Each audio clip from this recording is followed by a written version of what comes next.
Well, hello, peeps. Chloe and Chloe's mom here. This is week 4 video. So we're going to sit and we're going to have our little snack tray while we make the video. I have a chef salad for supper, but I'm not quite ready for supper yet. Um, so we're parked for the night we're just north of Des Moines. We're in a rest area that's so new that it didn't even show up on my trucker GPS, so I pulled in here. I had like 40 minutes left on my clock, and I could have made it to the next rest area, but you never know. You never know what you're going to get. Like, you could get there and it's closed or whatever. So I just pulled in here. So week 4, much better than week 3. Although I'm trying to look at week 3 with a positive attitude. I mean, I got breakdown pay for all 5 days. Plus they put me up in a nice motel. So I just have to look at it as like a little week vacation. Breakdown pay isn't as much as I would make driving, unless I only drove 340 miles a day. But one thing that kind of evens it out is Monday and Tuesday would have been my home time. And instead I was getting paid breakdown pay. So in the end I probably made just as much being broke down as I would have driving. And it was a learning experience. I learned what to do, what not to do, what I need to be prepared. It's inevitable that you break down, especially I've got a 2018. Jolene is getting close to retirement, so of course things are gonna go. So yeah, anyhow, so enough about that. So Wednesday, my truck was done in the afternoon. I Ubered over there at checkout time and just hung out at the Volvo dealer. And it got done in the afternoon, and I headed for Holiday City, Ohio, because I had a reefer trailer. Just because the guy that did my Kentucky run for me when I broke down he was a reefer driver, so he left his reefer at Volvo and took my dry van and did my run. So anyhow, I went to a Menards distribution center, and dropped the reefer there, and it was at night and it was dark and the shipping office was closed and I could not find a dry van. So I just bobtailed over to, they have a little overnight parking area there, which is awesome. So I bobtailed over there, spent the night, and in the morning the shipping office was open. So I got a dry van. I drove to what happened first?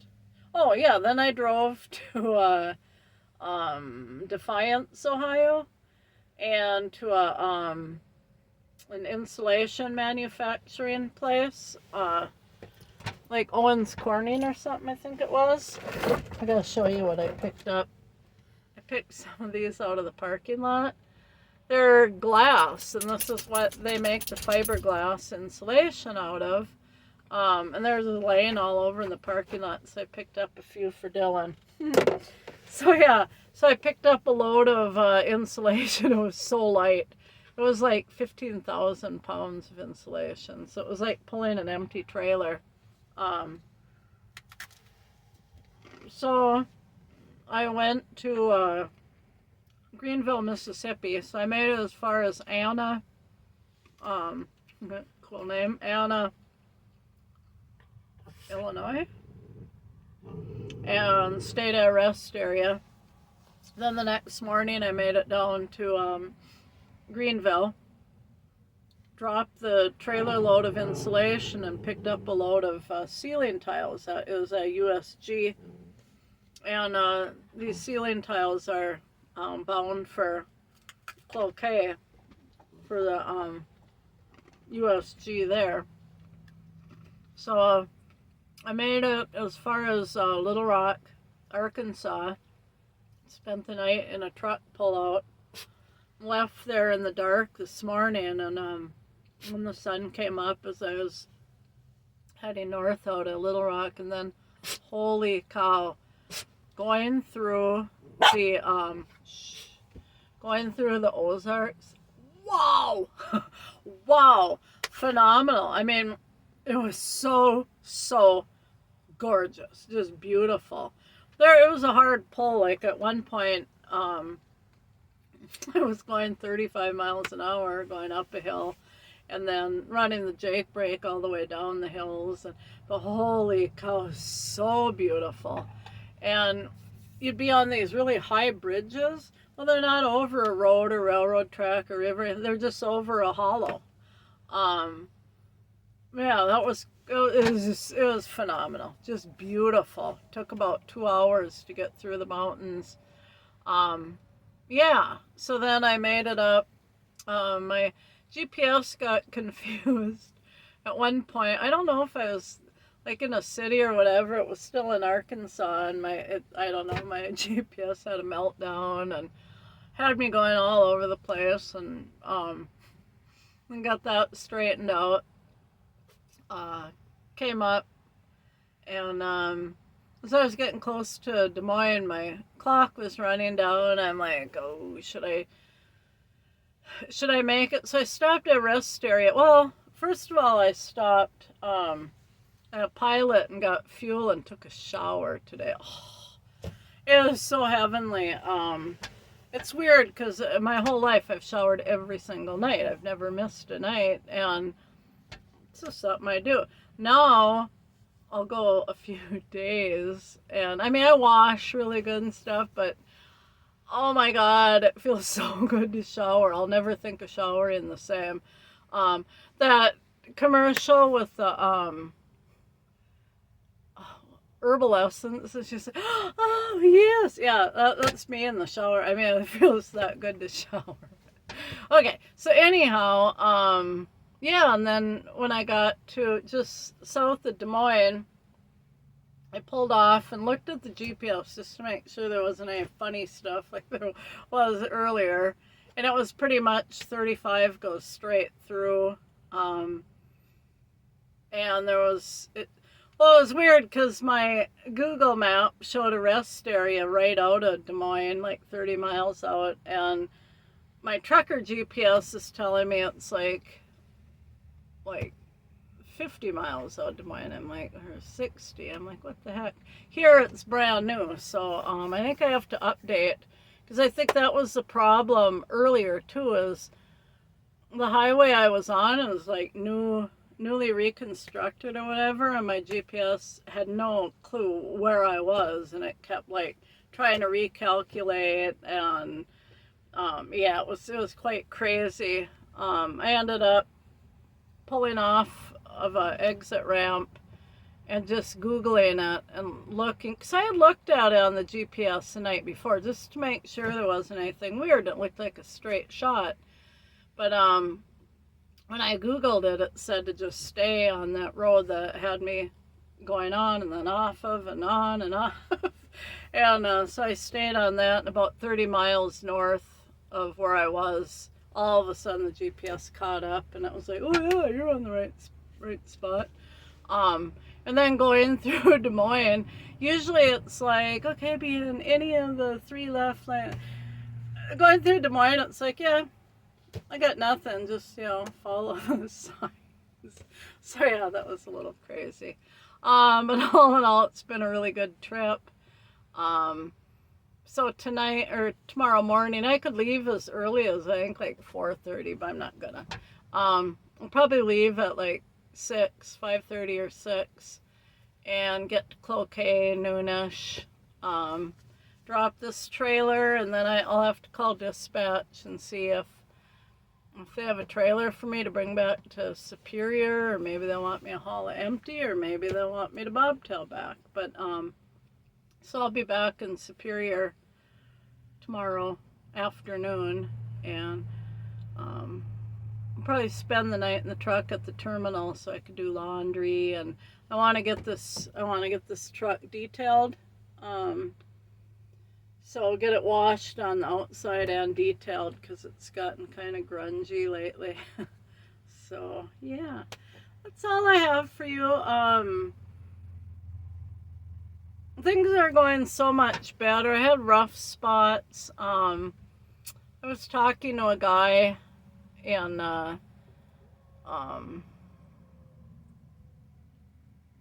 somewhere in Ohio. Anyhow, I was talking to another truck driver, and I told him, I couldn't get my pin to pull. You'll see, I made a little video of what it means when I drop and hook and stuff. I couldn't get my pin to pull, and I spent like an hour pulling on it. I couldn't get it, so finally I went and asked a couple burly guys standing there, and one of them came over. He even had trouble. He was like yanking on it, and I told him, I said, this is my first month. I'm having so much trouble, and da da da. He said, everybody does. Everybody does. He said, it'll just get better and better. Or he said, things will still go wrong, but you'll know more what to expect, how to handle them. He said, and as you get to know your areas, you'll know places you can stop, good places, bad places. There won't be all these surprises. Yeah, and then I talked briefly to a guy in Arkansas that was a grain truck driver, and he said the same thing. He grew up on a farm, so he grew up, driving the grain truck, and then he said when he got after college and stuff, he decided to leave the farm for a little while, and he got a job driving over the road. And yeah, he said at first and he said he's driven a truck since he was 11 years old, and he said it's a whole nother world, and he said it was really hard. And he said after, a few months, he grew to like it, but that it was like I heard a lot of his story.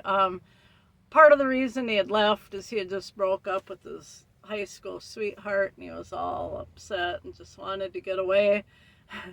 And then after, I think he said like a little over a year over the road, his dad got sick, and his brother got married and left, and they needed him, so he quit driving truck and came back to the farm.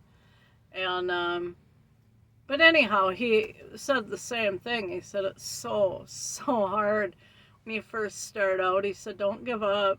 He said just keep plugging away. He said, and whenever you have that moments where you're just driving down the road and there's this beautiful scenery and a song you love comes on the radio, and he said just capture that moment and go back to it when times are bad. So that was cool. But yeah, that's all I have. Chloe's watching me. She's like, Mom, are we gonna eat the snack? So yeah, that's my week 4 video. So I'll put the little video I made of dropping and hooking and sliding tandems. I didn't actually do this stuff, but I'll put it on there. And I also have some pictures, I think. But yeah, that's all I have for you. Have a good day, peeps. Good morning, good afternoon, good evening, whatever it is when you're watching this. And we'll talk to you later. Bye. Okay, peeps, a few of you have asked about some of the things I talk about in my videos. The one thing I mention is drop and hook, which is pretty much what it sounds like. You drop one trailer and hook up another. So the first thing you do, did that scare you, Chloe? She's getting used to air brakes, but still startles her. So these are the landing gear. You lower them down, and by our company policy, you lower them to about 3/4 of an inch above the ground. And then you come over here. These are the hookups. They hook to the trailer from the truck. And this is the line that fills the air tanks in the back. This is the electric. And then this is the air line that sends air to the trailer when you put the air brakes on. Those are called glad hands. So the next thing you do is unhook all them. And then the last thing you do, out here anyhow, is pull that pin, and that releases the jaws on the back of the fifth wheel that are locked around the kingpin. And then you get in and you pull the trailer out, or you pull the tractor out a little bit, and then you let the air out of the suspension, which lowers this down, and then you pull out the rest of the way, and that gently sets the pads down. And then to hook back up, you back up and you back, so the fifth wheel is right there. You get out, you make sure that everything's lined up, that you're not going to high hook or do anything bad like that. And then you back in all the way and slam it. The pin goes in and the jaws lock around. Then you hook the hoses up, and then I release the spring brakes on the trailer, which will send air to the trailer, and then that way you'll hear if there's an air leak there. And then you raise the landing gear and you're good to go. Another thing I talk about a lot is sliding tandems. So on these trailers, these tandems move forward or backward. You'll see the markings, and that's the measurement from the kingpin up there to the center of this axle group. And different states have different laws. California, your back wheel can only be at 40 inches. Those are called bridge laws. And you move these to balance your load. So what you do, you set your spring brakes on your trailer and you pull that knob. And then, let's see if I can find one to show you. There's 4 pins. I thought I saw one. There's one. There's 4 pins, and those will retract in. And then you just to release the tractor brake, and you can slide the trailer back and forth on the on its frame, and then you make sure those pins are locked back out before you go, or you'll have trouble. Yeah, so that's what sliding tandems is about. So what I do is when I pick up a load, I look at the load and kind of guesstimate where I want my tandems to be, and then run the truck over a scale, a certified scale, and it weighs the steer axle, the drive axles, and the trailer axles separately. And so you don't want more than 34,000 pounds on that axle group or that axle group, and you don't want a total of more than 80,000 pounds, or you're going to get a violation from the DOT. So yeah, that's what those things are that I talk about.